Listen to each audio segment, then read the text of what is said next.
లోక సంబంధంగా చేసే పనుల మీద ఆసక్తి ఉన్నంతగా దేవుని పనుల మీద లేదు.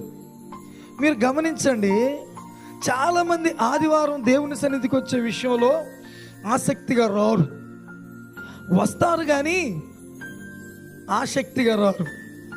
కొంతమంది క్రైస్తవులు ఆదివారం ఆరాధన అంటే పండగగా భావించి ఉత్సాహముతో ఆనందముతో గంతులు వేస్తూ ఆశ కలిగి దేవుని సన్నిధికి ఆసక్తి కలిగి వస్తారు. కొంతమంది ఏమో ఆదివారం ఆరాధన అంటే ఆసక్తి ఉండదు, ఏదో ఒక సమయానికి వెళ్దాం, ఇంకా ఇప్పుడే కదా ప్రార్థన ప్రారంభమైంది, వెళదాం, చిన్నగా వెళదాం అని నిర్లక్ష్యంగా వెళ్తూ ఉంటారు.